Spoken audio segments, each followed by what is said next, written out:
Hi, I'm David, and welcome back to Radio Pop, where we tell stories of how music and songs shape the world. Let's go!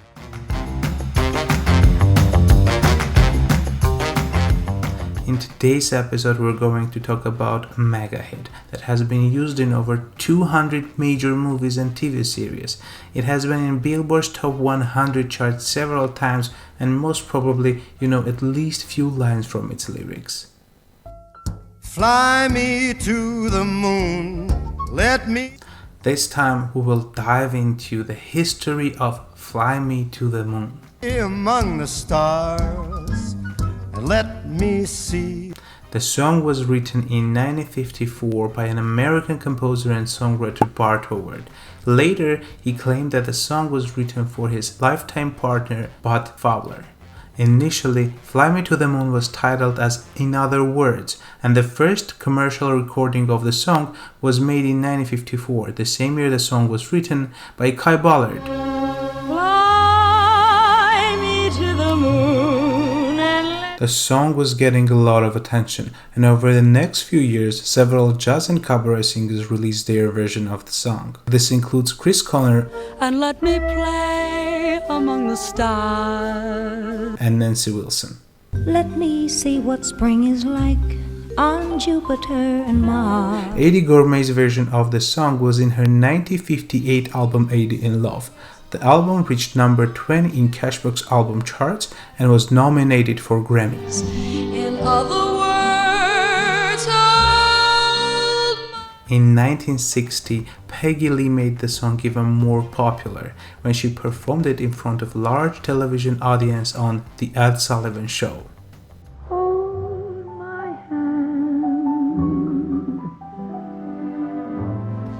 The Ed Sullivan Show is an American television show that ran on CBC from 1948 till 1971. It is especially known for introducing and airing breakthrough performances by popular 50s and 60s musicians that we will discuss in our upcoming episodes.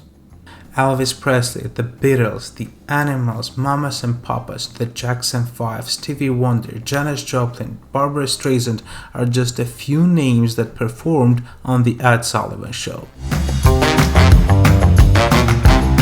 After The Ed Sullivan Show, the popularity of the song increased and it became better known as Fly Me to the Moon instead of In Other Words. And in 1963, Peggy Lee finally convinced Bart Howard to change the official name to Fly Me to the Moon.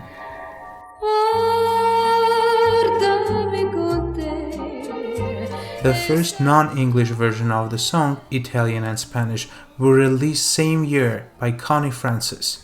What's phenomenal about this song is that by 1964, after 10 years of its initial release, Bart Howard was able to estimate more than 100 recorded versions of the song.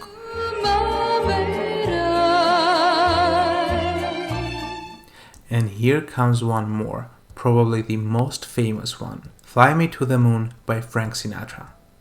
Fly me to the moon, let me play. This version of the song came out in August 1964 in Sinatra's It Might As Well Be Swing album that was featured by Count Basie's orchestra.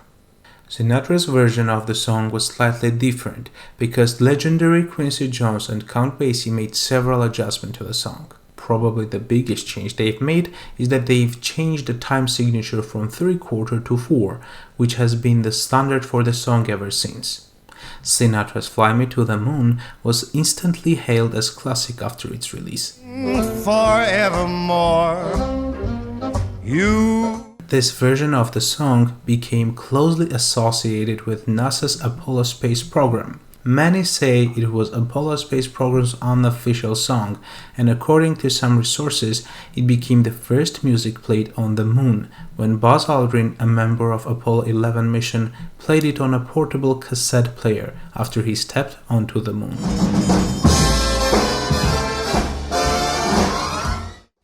Diana Krall sang this in 2009 on the 40th anniversary of the moon landing, and again in 2012 at the memorial service for the Apollo 11 mission commander Neil Armstrong.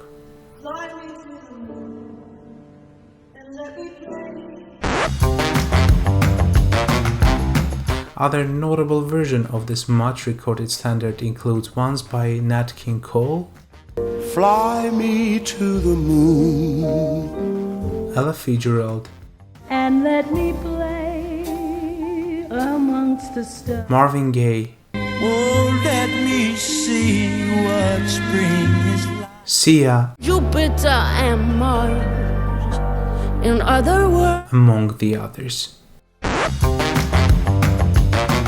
And now, let's talk about interesting facts about Fly Me to the Moon. By 2022, there are more than 700 recorded versions of the song. In the 2009 video game Bayonetta, a remix of Fly Me to the Moon is used as the game battle theme. And recently, a cover version of this song performed by a Korean-American singer Joo-won is featured in the 2 episodes of Netflix South Korean television hit series Squid Game. I am sure that this is not all the interesting facts about this great song that has a great history. If you know more, please write them down in the comment section and I will be happy to read it. This was all for today. Thank you very much for spending this time with me. If you like this episode, you can go ahead and check out our previous episode about Bésame Mucho by Consuela Velázquez. Also, subscribe to our channel not to miss our next episode that will be here in just 1 week. Thank you again and let the music inspire you the most. See you next time.